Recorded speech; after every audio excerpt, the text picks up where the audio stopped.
আপনারা সবাই ডক্টর জাকির নায়েকের নাম শুনেছেন? আমাদের প্রিয় রাহাবার, যাকে আমি মনে করি একজন ডাক্তার হয়ে তিনি ইসলামের জন্য যে পরিমাণ কাজ করেছেন, দ্যাটস রিয়েলি অ্যামেজিংলি অ্যাপ্রিসিয়েটেড। এটার প্রশংসা না করলে নয়। উনি এই নভেম্বর মাসের, ডক্টর জাকির নায়েক নভেম্বর মাসের 28 তারিখে বাংলাদেশে আসবে। আমি নওগাঁবাসীর কাছে জানতে চাই, উনি আসুক, এটা আমরা চাই কি চাই না? এত আস্তে বললে আমার কলিজে আঘাত লাগবে। জোরে বলেন, চাই কি চাই না? উনি বাংলাদেশে আসবেন, উনি আলোচনা করবেন, কোরআনের দাওয়াত দিবেন। বাংলার মানুষ আমরা চাতক পাখির মতো শুনতে চাই। তবে আমাদের কোনো চুলকানি না থাকলেও আমাদের পাশের দেশ ভারতের চুলকানি শুরু হয়ে গেছে। তারা বিবৃতি দিয়েছে ডক্টর জাকির নায়েক বাংলাদেশে আসলে নাকি তাদের হাতে আমাদেরকে হস্তান্তর করতে হবে, কারণ ডক্টর জাকির নায়েক নাকি ভারতের একজন মোস্ট ওয়ান্টেড ক্রিমিনাল, তাদের বক্তব্য অনুযায়ী। আমি আমাদের ইন্টারিম গভর্নমেন্টকে অ্যাড্রেস করে একটা কথা বলতে চাই, ডক্টর জাকির নায়েক আসবে, ভারত যতই চিল্লাক, ভারত যতই কথা বলুক, সাফ সাফ বলবেন এটা আমার মাতৃভূমি, এখানে আমার কথা চলবে, ভারতের কথা চলবে না। 2 নাম্বার কথা, ডক্টর জাকির নায়েককে ফেরত দেওয়া তো দূরের কথা, আরে আমরা চাই ডক্টর জাকির নায়েককে বাংলাদেশের নাগরিকত্ব দিয়ে এই দেশের মাটিতে রাখতে চাই। যুবক ভাইরা, আছে কিনা বল? এত সহজে ফিরাই দিব? আমরা আমাদের আল্লামা দেলোয়ার হোসেন সাইদি হুজুরকে হারিয়েছি। আমরা আগামীতে কোন আলেমকে বাংলার মাটির থেকে আর হারাতে চাই না। নওগাঁর ভাইরা, আছে কিনা বলো? ভারত আমাদেরকে বলছে যদি আমরা তাকে হস্তক্ষেপ না করি, তাকে আমরা হস্তান্তর না করি, তবে নাকি আমাদের সমস্যা হতে পারে। আরে বেটা, যেই বাংলার মুসলমান স্বৈরাচারের সামনে 2 বুককে গুলির সামনে পেতে দিয়েছে, বুকের তাজা রক্ত দিয়ে শহীদ হয়ে গিয়েছে, ওই বাংলার মুসলমান জালেমকে ভয় পায় না, ভারতকে ভয় পাবে কেন? বলেন না সবাই। ডক্টর জাকির নায়েককে আমরা বাংলাদেশে ওয়েলকাম জানাই এবং আমরা বিশ্বাস করি বাংলার মাটি 90% বেশি মুসলমান এই দেশে আমরা বসবাস করি। অতএব এই দেশের মাটিতে থেকে কেউ যদি ভারতকে ভয় পেয়ে, ভারতের হুমকিকে ভয় পেয়ে ডক্টর জাকির নায়েককে প্রবেশ করতে না দেয়, এটা বাংলার মুসলমান চুল পরিমাণ বরদাস্ত করতে পারবে না। আমাদের সবার স্পষ্ট কথা, ডক্টর জাকির নায়েক বলে কোনো কথা নয়। বাংলাদেশে কোনো আলেম যদি ওয়াজ মাহফিলে আলোচনা করতে গিয়ে কারো দ্বারা কোনো প্রকার বাধার শিকার হয়, আমি আজকের মাহফিলের কথাই বলতে চাই, কেউ যদি এসে মাইকটাকে এমন করে কেড়ে নেয় আর বলে যে এই ওয়াজ হবে না, সেই ওয়াজ হবে না, আমার নেতার ওয়াজ চাই, তমক ওয়াজ চাই, তার নাম হবে না, ওই কথা বলা যাবে না, ওই বদনাম হবে না, যে বাধা দিবে তার পিঠের চামড়া একটাও থাকবে না আজকের এই মাহফিলে। এটা 5 আগস্টের আগের বাংলাদেশ নয়, এটা 5 আগস্টের পরের বাংলাদেশ। এই বাংলাদেশ ইসলাম দিয়ে চলবে। আগামীর সংসদ হবে ইসলামের সংসদ, আগামীর সংসদ হবে কোরআনের সংসদ, ঠিক কিনা বলেন? আল্লাহ যেন কবুল করে, পড়েন সবাই আমিন। আল্লামা সাইদি মাঝে মাঝে বলতেন, তোমরা যারা আমাদেরকে হক কথা বলার জন্য মৌলবাদী বলে গালি দাও, আমরা কিন্তু মোটেও রাগ করি না, কারণ মৌল আসছে মূল থেকে। দেখা যাক হাঁপানিয়ার ভাইদের গলার আওয়াজ আছে না মরে গেছে? Let's check it. আমি একটু চেক করতে চাই। আমরা এসেছি মূল থেকে। কি থেকে? দাঁড়িয়ে থাকা যুবকরা আওয়াজ তোমরা দাও নাই। I can't here your sound. আমাকে আওয়াজ দিতে হবে। আমরা এসেছি মূল থেকে। কি থেকে? এবার আপনারা গ্রামের মানুষ, আমিও গ্রামের ছেলে, বলেন তো গাছের আগায় শক্তি বেশি না গোড়ায়? আর একটু জোরে, আগায় না গোড়ায়? উনি বলতেন তোমরা থাকো গাছের আগায়, আমরা থাকি গাছের গোড়ায়। বাড়াবাড়ি বেশি করতে যেও না, বেশি বাড়াবাড়ি করলে 16 কোটি মানুষ মিলে গাছের গোড়ায় একটা ঝাঁকুনি মারবে, মামুর বাড়ি দিল্লি গিয়ে পড়বা, দিল্লি গিয়েই তারা পড়েছে। অতএব আগামীতে ভারতের দালালি করে এই বাংলার মাটিতে কাউকে টিকতে দেওয়া যাবে না। তুই হাত তুলে বলো ঠিক কিনা। আবু বকর রাদিয়াল্লাহু তাআলা আনহু, আর একটা প্রশ্ন, আবু বকরের মেয়ের নাম কি? মা আয়েশা। আরেকবার কি নাম? রাদিয়াল্লাহু তাআলা আনহা। এটা আমার শেষ হাদিস, অল্প কথায় শেষ করব। আপনাদেরকে আমি বিরক্ত করবার জন্য আসি নাই, আমার টাইম শেষ, কিন্তু আপনাদের ভালোবাসা ফুরাচ্ছে না। আর নওগাঁর মানুষ ভালোবাসলে কলিজার থেকে ভালোবাসতে পারে, ঠিক কিনা বলেন? আম্মা জান আয়েশা রাদিয়াল্লাহু তাআলা আনহা, একদিন নবীজি আবু বকরের ঘরে আসছে, এসে বলছে, আবু বকর শোনো, আমার মনে হয়, এই তোমরা কথা বলো না, বাবুরা কথা বলো না, কানে আওয়াজ আসে তো, একটু চুপ থাকো, শেষ হাদিস শুনে যাও। আজীবন তো চায়ের দোকানে আড্ডা দিয়েছো, ফেসবুকে রিলস দেখেছো কয়েক ঘন্টা, পরোয়া করো নাই। আজকে 10টা মিনিট একমাত্র আল্লাহর জন্য আমরা দিতে চাই কি চাই না? আবু বকরকে ডাক দিয়ে বলছে, আবু বকর, আমার তো মনে হয় মক্কায় আর থাকা হবে না, বিদায়ের পালা এসে গেছে।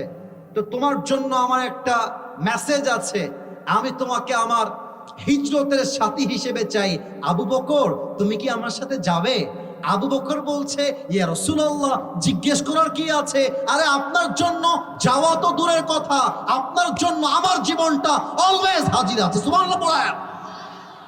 নবীজি বাসায় ফিরে আসছেন, রাত যখন হয়ে গিয়েছে, কাফেররা প্ল্যান করেছে নবীকে আজকেই হত্যা করা হবে। নবীজি ঘরের থেকে বের হয়েছেন, এক মুঠো বালু নিয়েছেন, সূরা ইয়াসিনের প্রথম 9 আয়াত তেলাওয়াত করে একটা ফু দিয়ে এমন করে মেরে দিয়েছে। কাফেরদের চোখ এমন ভাবে অন্ধ হয়ে গিয়েছে, নবী তাদের সামনে বের হয়ে গেছে, কাফেররা টের পর্যন্ত পায় না। সুবহানাল্লাহ। এবার নবীজি দূর জায়গায় চলে গেছেন, দেখছে আবু বকর চুপচাপ দাঁড়িয়ে আছে। মনে করেন যে আমি রাজশাহী থেকে দৌড়ায় দৌড়ায় এই কাটাখালী, সরি আমি জিজ্ঞেস করছি বোঝাবার জন্য, কাটাখালী নাম শুনেছেন? একটু রাজশাহী কাটাখালী নাম শুনেছেন? আচ্ছা, আরো আরো আরো আরো সহজ ভাবে বলছি, রাজশাহী সাহেব বাজার নাম শুনেছেন? আচ্ছা, মনে করেন রাজশাহী সাহেব বাজার, একদম দেখবেন বড় মসজিদের পাশেই হচ্ছে পদ্মা গার্ডেন, নাম শুনেছেন না আপনারা? তো পদ্মা গার্ডেন থেকে দৌড় দিয়ে দিয়ে দিয়ে দিয়ে দিয়ে দিয়ে দিয়ে দিয়ে হাঁপাতে হাঁপাতে আমি এসেছি সাহেব বাজার বড় মসজিদ। আবু বকর দাঁড়িয়ে আছে, এইদিকে কাশিয়াডাঙ্গা, এইদিকে কাটাখালী। তো এবার আবু বকর ডাক দিয়ে বলছে, ইয়া রাসূলুল্লাহ, একদিকে মদিনা আর একদিকে গারে সওর, আপনি কোন দিক যাবেন? আমাকে যদি জিজ্ঞেস করেন আমি বলবো, ইয়া রাসূলুল্লাহ, চলেন আমরা গারে সওরে যাই। যখন খোঁজাখুঁজি বন্ধ হয়ে যাবে, আমরা সেখান থেকে বের হয়ে আবার মদিনায় ফিরে যাব।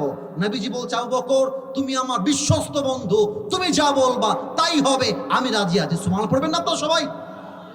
গারে সওরে যাচ্ছে, কিন্তু নবী যখন হাঁটতেছেন, মাইকটা হঠাৎ একটু তাকান, নবী হাঁটতেছেন, আবু বকরও হাঁটতেছে। তো আবু বকর একবার সামনে যায়, একবার পেছনে, একবার পেছনে আর একবার সামনে। মা রাখা ইয়া আবু বকর, হে আবু বকর, কি হয়েছে তোমার? ডানে যাও, সামনে যাও, পেছনে যাও, হোয়াট হ্যাপেন্ড ম্যান, কি হয়েছে? আবু বকর বলছে, রাসূলুল্লাহ, আতাযাক্কারু তালাব ফাকুনু খালফাকা ওয়া আতাযাক্কারু রাসদা ফাকুনু আমামাকা। হে রাসূল, আমি যখন সামনে যাই আমার মনে হয় কাফেররা পেছন থেকে অ্যাটাক করবে, আমি যখন পেছনে যাই আমার মনে হয় কাফেররা সামনে দিয়ে অ্যাটাক করবে। আপনার জন্য আমি বেঁচে থাকতে একটা আঘাত লাগবে, আমি আবু বকর এটা বরদাস্ত করতে পারবো না। সুবহানাল্লাহ পড়ে গারে সওরে পৌঁছায় গিয়েছে, কিন্তু বিশাল লম্বা পাহাড়, উঠবে কেমন করে? আবু বকর ডাক দিয়ে বলছে, ইয়া রাসূলুল্লাহ, ইয়া হাবিবাল্লাহ, আপনি আমার ঘাড়ে চড়েন। নবীজি ঘাড়ে চড়ে গিয়েছেন। আবু বকর হাঁটতে হাঁটতে পায়ের মধ্যে ফোঁসা পড়ে গিয়েছে। নবীর ভালোবাসা কাকে বলে? একটা মুহূর্তের জন্য আবু বকর আহ শব্দটা পর্যন্ত করে নাই। সুবহানাল্লাহ পড়বেন না আপনারা? একদম গারে সওরে পৌঁছায় গিয়েছে।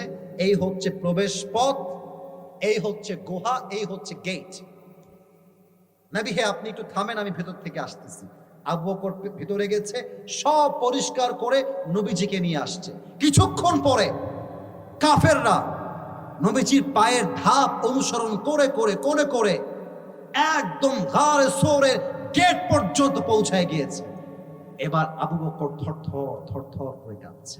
ইস, যদি একবার ধরা খেয়ে যাই, আমার নবীর জানটা মনে হয় আজকেই কাফেররা শেষ করে দিবে। নবীজি দেখছে আবু বকর থরথর থরথর করে কাঁপছে। নবীজি বলছে, আবু বকর টেনশন নাই, লা তাহজান ইন্নাল্লাহ মা'না, হতাশ হয়ে যেও না, মাথায় রাখবা আমি আর তুমি একা নাই, আমাদের সাথে এক সাথী আছে। তিনি কে? আল্লাহ আমাদের কোনো কষ্ট আমাদের সাধ্যের বাহিরে চাপিয়ে দেয় না। আবু বকর একটু থামো, এবার আল্লাহর খেলা দেখেন।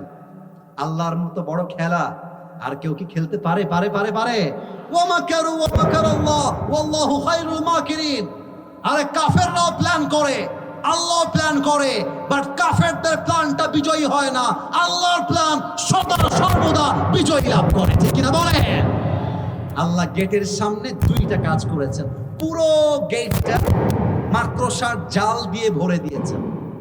আর তাদের আসার পূর্বেই গেটের এন্ট্রান্স তথা প্রবেশ পথ, ওই জায়গায় দুইটা কবুতর এসে ডিম পেড়ে রেখেছে। এবার যে অনুসন্ধানকারী, আরবিতে যাকে বলা হয় এমন ব্যক্তি যে ব্যক্তি পদচিহ্ন অনুসরণ করে করে একদম জায়গা মতো পৌঁছে যায়, সে বলছে, এই কাফেরদের সর্দার শোনো, এই গুহার মধ্যেই মুহাম্মদ আছে।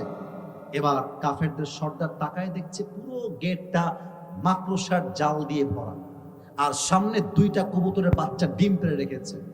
যাই বেটা, তোর মাথা খারাপ? এই গুহা নবীর জন্মের আগ থেকে বন্ধ হয়ে আছে, অসম্ভব। নবী আর যাই হোক এই গুহায় আসতেই পারে না, চল এখান থেকে। নবীকে এক ধাপ সামনে রেখে কাফেররা ওখান থেকে বের হয়ে গিয়েছে। আল্লাহ মেসেজ দিয়েছে, আমি আল্লাহ বান্দাকে বিপদও দেই, আবার বিপদকে সহ্য করতে পারবে সেই ক্ষমতা, সেই পরিস্থিতি আমি আল্লাহ নিজেই তৈরি করে দেই, ঠিক কিনা বলে? অতএব আজ থেকে ভয় পেও না, জীবনে যাই হয়ে যাক। কথা আমার একটা, অনেক যুবক এখানে ছ্যাঁকা খেয়ে বেকা হয়ে বসে আছে। আরে বেটা, পুরুষ মানুষের ছ্যাঁকা খাওয়ার কোনো চান্সই নাই। তোমাকে ছ্যাঁকা দিয়ে একটা মেয়ে একটা বিয়ে করবে, ওর জন্য একটা বিয়ে জায়েজ। তুমি মিয়া বেটা মানুষ, মরদ মানুষ, ও বিয়ে করবে একটা, তুমি চারটা বিয়ে করে দেখাই দিবা, পরোয়ার টাইম নয়। অতএব আজ থেকে কোনো মেয়ের জন্য আমার ক্যারিয়ার নষ্ট হবে না। আমি নওগাঁর হাপানিয়ার এমন এক যুবক হতে চাই যে পুরো বাংলাদেশের ইতিহাসকে পাল্টে রেখে দিবে, ঠিক কিনা বলো? আল্লাহ যুবকদেরকে সেই তৌফিক দান করুক, পড়েন সবাই আমিন। এবার সবাই দুই হাত তুলে আমরা আল্লাহর কাছে ওয়াদা করব। সবাই সবাই দুই হাত তুলে, আর কোনো কথা হবে না, সবাই দুই হাত। আচ্ছা, একটা পারমিশন চেয়ে নেই, কিছু প্রশ্ন আছে। আপনারা কি চান দোয়া হবে না প্রশ্ন উত্তর হবে? তাহলে একটু ওয়াদা, হাত তুলেন, হাত তুলেন, বলেন সবাই আল্লাহ। হাপানিয়ার ভাইরা সাউন্ডটা কমলে হবে না, আর একবার আল্লাহ, তোমার শাহী দরবারে দিল থেকে তওবা করছি। ও আল্লাহ, তুমি তুমি একটু জোরে বলেন, তুমি আমার জীবনের সব গুনাহ মাফ করে দাও, পড়েন সবাই আমিন। আর একটা ওয়াদা, বলেন সবাই আল্লাহ, আমি দিল থেকে তওবা করছি। ও আল্লাহ, আমাকে আজ থেকে 5 ওয়াক্ত নামাজি হিসেবে কবুল করে নাও, পড়েন সবাই আমিন। প্রিয় ভাইরা, আমি প্রশ্ন পড়ব, এটা অনলাইনে আবার কোটি কোটি মানুষ দেখে, এটা আমার একটা অভিজ্ঞতা আর কি। তো আমি আগেই বলে নিচ্ছি, কেউ যদি প্রশ্নের মাঝে উঠে যায় আমি তখনই দোয়া করব। অতএব আমার দাবি একটা, সংক্ষেপে বলতে চাই, বাট নওগাঁর মানুষ যে ইসলামকে ভালোবাসে এটা আমরা প্রমাণ করে দেখিয়ে দিতে চাই, ঠিক কিনা বলেন? তাকবীর দেন, নারায়ে তাকবীর। আচ্ছা, অনেকগুলো প্রশ্ন আসছে ভাই। আরে বাবা, আবার ইংরেজিতেও প্রশ্ন দিয়েছে। আচ্ছা